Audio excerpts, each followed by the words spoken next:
Your party crests a hill and finds themselves looking down upon a mile-long scarred pit in the ground. Giant skeletons, half buried in dark, moulding soil, are bleached white by the sun. The skeletons of countless dragons piled high upon each other litter the landscape, creating a macabre maze of protruding bone and once threatening teeth. You're not sure what awaits you among the bones of the ancients, but you do know that your journey will take you among them. This video is meant to be a toolbox for DMs that want to add a dragon graveyard to their game. I'm going to make everything that I'm talking about here available for free on my Patreon, so things like roll tables, a faction that I'm going to talk about later, as well as just a general template to think through your dragon graveyard and make sure that it's something worth remembering, because this is supposed to be a battlefield, just a place where titanic creatures have died, and it should be important. I find that the best way to envision my dragon graveyard is to first figure out why it exists. Was there any historic event that killed off so many dragons? I can't imagine the dragon graveyard wouldn't be a historical location in your world. Maybe it was part of a forgotten divine war that could be part of your creation myth. Or maybe there was an apocalyptic event where all the dragons gathered together to try to prevent it, and they failed. Or maybe it was from the first conclave where all of these dragons got together to try to do something, and it ended really poorly. Once you figured out why this dragon graveyard exists, it should be easy enough to figure out how long it's been there. So maybe it's millennia old and a jungle has overgrown over the entire graveyard. Or conversely, nothing grows there except maybe some lichen that's growing on the bones. So that could be millennia. Or maybe it's only 50, 60, 100 years or so, and some of the oldest people in the area actually remember when it happened, and you could talk at villages and try to learn a little bit about the lore of the world. Or maybe it's only a couple of weeks old, and that's actually why you're heading there. But because of that, you've got rotting flesh and torn hide, and just the smell of decay hanging in the air. All of these things are good options. Now that we know why this happened and when it happened, we want to consider the scale. As you crest a hill, are you seeing miles of bones, or is it really like kind of a little smaller? Is it maybe a few dozen dragons? So consider why you've decided that this exists, and maybe it was a battle among a couple dozen dragons, or maybe this is a resting area that your dragons fly to when they know that they're going to die, or maybe something else, but decide on your scale and that will help to figure out your maps. And lastly, and probably the most important, is who actually died here. Now, yes, you could be as specific as what was the dragon's name, what were they, all this stuff. What I care about right now is more, were they chromatic? Were they metallic? Were they gem? Was it everybody? Did they have foot soldiers with them? Did they have draconic champions or kobolds kind of hanging around? That will let you know what kind of bones you're going to be finding in this graveyard, and it's going to influence where we go from here. A dragon graveyard is never truly silent. Bones shift when unobserved, winds echo with ancient breath, and some things, drawn by power, memory, or hunger, still wander the dead. It's D&D, there's going to be something worth fighting in this section, but I do want to consider the pillars of D&D. You have exploration, which will have a lot of that. Then you're going to have combat and social interactions. Now we're going to go over some monsters that are worth fighting, but I want to start with the social interactions. So I've been going through Fizzbands here, and there's lots of things in here, just creatures and NPCs and things that really got me thinking about ways that you could make this interesting. Now one of the most obvious would be dragon cultists. Now these would be people that have worshipped the dragon for whatever reason, and they are maybe trying to bring them back from the dead or recover their bones for reasons, right? And you could use the cultists from the DMG, but I would suggest using dragon followers. Now these are zealots, these are fanatics. They are people who love this dragon, and for whatever reason, they're still following them. So maybe use this in one of those scenarios where it's a more recent graveyard, and maybe they're out searching for the dragon that they were worshipping to give them a proper burial rite, or maybe they're trying to recover some sort of artifact from this dragon that they knew. But the cool thing about these is the dragon followers, they come in kind of a fighter class, a healer, as well as a bard. Now it'd be very easy to homebrew a few different types of classes if you'd like to, or just other variations to hang around with. But these would be great for social interactions because they follow whatever dragon they were following, which means that their alignment is probably going to match that type of dragon. So they could be evil, or they could be good, or they could be neutral. But you could run into them and they might not necessarily attack you on sight. If you're looking for something a little lower level, consider kobolds. You could homebrew something like a necro sage or a bone shaman, or maybe find something like that online. I'm sure people have made all kinds of crazy kobold stuff. So if you have some kobolds, you now have this area that is littered with bones lots of hiding places, and if your players don't interact with these kobolds in a way that makes them happy, suddenly they're bursting out of the walls, there's traps, there's all kinds of fun stuff. You can kind of do whatever you want. And if these kobolds are hanging out in the graveyard, I'm pretty sure that they're going to have some traps set up. I came across this handsome fella in Fizzbands as well. It's called a Dragon Flesh Grafter. Now this would be somebody who would go really well along with like an alchemist kind of class. And if you want to think of it just as a concept, you've got a group of alchemists who are utilizing dragon blood ooze, which is another monster in the Fizzbands, and they're using that to kind of do some sort of experiments. Meanwhile, you have the grafters taking flesh from the dead dragons and grafting it onto themselves, or possibly eating it, which is turning them slowly into a dragon flesh abomination. Now there's a lot of flavor here, and you could definitely come up with something. In fact, I did. I called it the Vitriolic Conclave, and I made it as a faction, which will be again available in the Patreon if you want to go check it out. Not everything in the graveyard needs to be trying to kill you, and that's where the Dragonborn champions can come in. Now yes, they can be for any type of dragon, so there could be quote-unquote evil Dragonborn champions, but let's say that you make a faction of, you know, something like a Silver Dragon's champions, and these guys are just trying to stop people from looting the graveyard or desecrating the remains. So they're a faction that maybe hangs out, maybe they're a little respite for you. You could actually take a short rest there without worrying too much, or maybe there's a vendor there. You could sell or buy things. So one way or another, you could have a nice little happy area within your graveyard and some pretty cool NPCs. Kind of splitting the difference between full NPCs and monsters that you just want to kill when you see them are going to be something like a Draconian Warband. Now there's a number of these different Draconians that are listed in Fizzbands. There's the Dreadnought, and there's like a Mage, there's a Infiltrator. They kind of match up with the normal classes that we'd be using.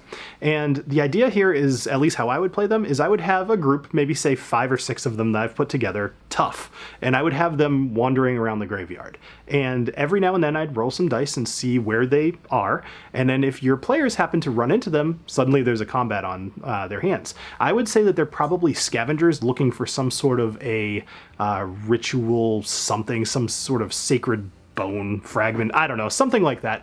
And if they run into them, cool, they defeat them, and now they have that item, which is a really cool way to get like a magic item into your player's hand that has something to do with the graveyard. But also, if you kind of telegraph it properly, maybe you can hear them through a wall and your players can hide, and that Draconian Warband can pass right by. And they can either gather some information about what's in this warband, or they can see that, holy crap, we need to avoid these guys at all costs.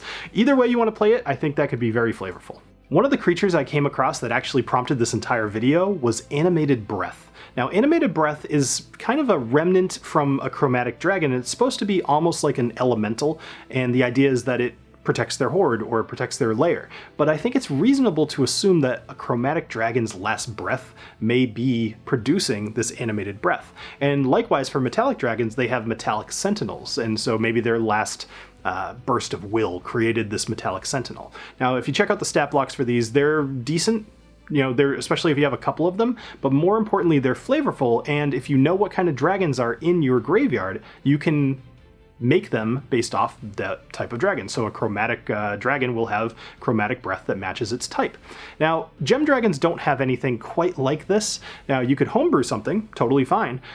Personally, I would probably use some sort of an illusion and just have that be a permanent illusion near where a gem dragon of some sort died. What gem dragons can do is create a draconic shard. Now, a draconic shard is this CR17 image of the gem dragon that died. Now, this does not have to be just a monster for them to fight. It certainly could be, but knowing gem dragons and the idea that they're neutral, I would rather play it as an RP event. I would have probably the draconic shard down inside of some sort of a mausoleum, or maybe a shrine, something like that. It would be slightly hidden away, but available. And if the players reach it, they can either, you know, find this draconic gem dragon and they can ask it questions. They can find out what happened, or, you know, if they kind of try to steal a thing, maybe the CR17 dragon attacks. Another creature I came across that I just couldn't help but want to use was the Dragonbone Golem. Now, this is something that's reanimated, right? So maybe your cultists or your followers or even your Draconian Warband have been trying to put this creature back together, and they've gathered a whole bunch of bones and they've tied them together with adamantine wire, and they've resurrected this creature. Now you have a CR11 creature that's just roaming, and that's exactly how I would play it. Every now and then I would have this thing burst through the wall of bones right where my players are and either attack them or cause them to want to run. So this would be super flavorful, especially if you tie it into your alchemy bit with the grafters and your warband. Kind of have your alchemists hiring out the warband to collect the bones. Your grafters are maybe finding something else that they need. Either way, they put this thing together, and now you've got this monster that's just hunting around the graveyard, almost like a labyrinth, and bursting through walls and scaring your players. Now, the most predictable is also possibly the least interesting in the Ghost Dragon. So Ghost Dragon is cool. They're like a CR17 monster, and they would be a hard fight, except thematically, they are supposed to be guarding the horde of a dead dragon. So dragon's in his lair, he dies somehow, now there's a Ghost Dragon there protecting the horde. But that doesn't make a lot of sense in a graveyard unless somehow the horde comes with them. Now, given I'm the DM, I can do whatever I want. I can just put 20 of these things in the graveyard if I really wanted to. But to me, I am trying to make this a little bit more, along the lines of what the book's telling me. So I think the Ghost Dragon doesn't really belong here, but it's something worth knowing, and it's obviously fitting. So consider using it. When enough dragons die in one place, their magic doesn't simply fade. It clings to bones, to soil, to memory. The graveyard becomes a crucible of elemental forces, echoing wills, and psionic bleed over. Now that we know who's going to be in our graveyard, let's start thinking about the way that the dragons have actually affected the land. Now, they have all this magic. As they die, that infuses into the ground. Now, it'd be easy to think, okay, a black dragon died here, so the ground is now acidic. And that makes sense, and you could totally use that. But you've got a lot of dragons in the same area. How do their magics combine? That's what I want to think about. So if I have a black dragon that dies next to a blue dragon, I now have acid and lightning. What happens when those two get together? I'm making like a corrosive storm, something along the lines of a rust monster, where the longer that the players spend in there, the more it eats away at their armor and they lose AC. Now, this is a really cool idea, and you could think about how it would expand to multiple dragons. You don't just have to do 1, 2, 3, you could do a bunch of stuff. How does a gem dragon and a brass dragon combine? I have no idea. But I made you guys a D20 roll table, which is available on the Patreon. I'm gonna roll and just see what I get. I rolled a 1. So let's see. A 1 would be elemental fallout. The ground intermittently erupts with residual breath energy, damage type rotates, fire, acid, cold, lightning, and poison. So that could be everything, but that's only chromatics. So maybe I would make it a point to say that this area, you could tell that there's chromatic dragons, and suddenly fissures are erupting out of the ground doing that type of damage. Now maybe your players have resistance, but probably don't. Not every dragon is left to rot. Some are honoured, others entombed, some sealed away for good reason. When considering landmarks or mausoleums for your graveyard, consider how long the graveyard's been there. If it's only been there a couple of weeks, chances are people haven't taken the time to create mausoleums or shrines, but maybe they have. Maybe that's why the dragons died there. It's all up to you. But something I would consider is just make sure that they're very thematic. Make sure they look like cool set pieces, and you pretty much have to have your players walk through a giant jawbone. Like, it's gotta happen.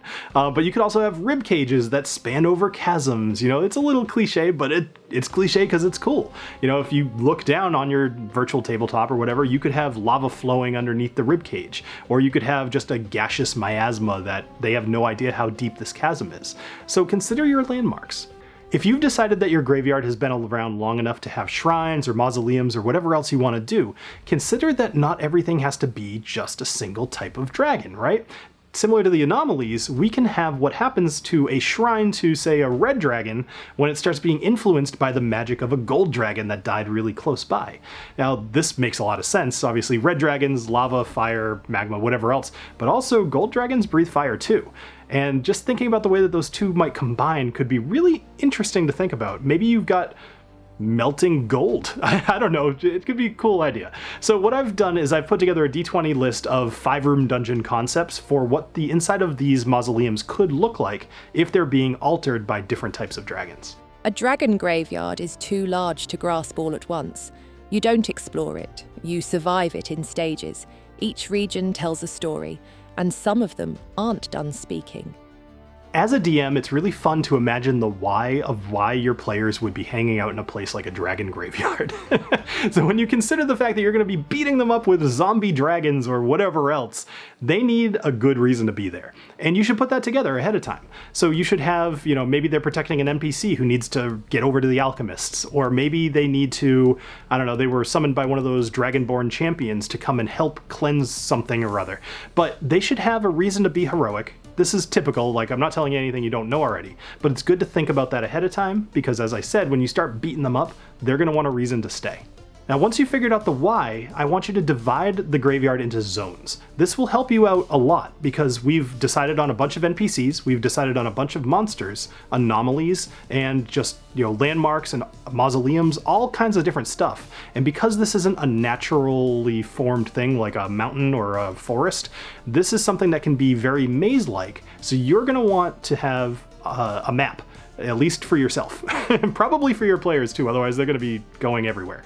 But you might want to have some actions that can happen in each one of these regions. You want to have a mausoleum or an anomaly or a roving band of draconians or whatever else, and know where they are at all times.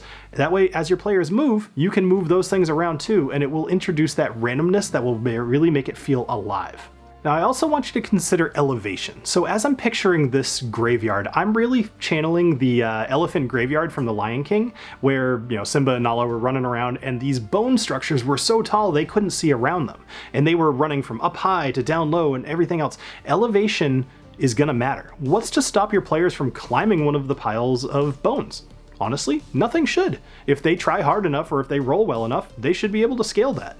Reward creativity and give them maybe a little bit of a glimpse as to where they want to go.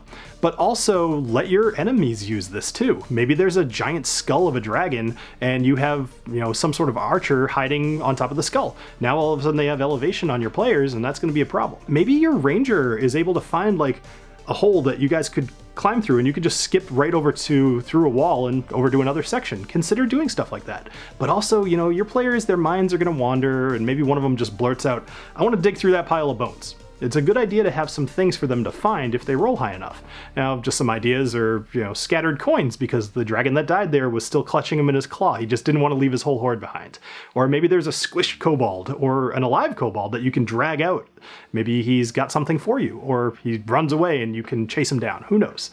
Either way, these are all things that you want to consider, but also go down your list of abilities. I want you to think of something cool for all of them, if you can. What does a medicine check get you? What does an athletics check get you? That's probably climbing up, but you get my point. You should have a lot of little things ready to go so your players can be creative and exploring. Adding a draconic graveyard like this to your world is no small thing. It's not that it has to be hard, but it's very monumental to your homebrew world. So don't do it lightly, but definitely do it. It's super D&D. You've got social interaction, you have exploration, you have combat, you have everything that you could want, and it's a little bit horror, and if you tie it with some cool music, this will be so memorable for your players. So I definitely want you to let me know what you've created based off anything I've talked about here, or if you've made a dragon graveyard in the past and you want to tell me all about it in the comments below. It could be really helpful for anybody else watching this channel, as well as myself, because it'd be just fun to watch.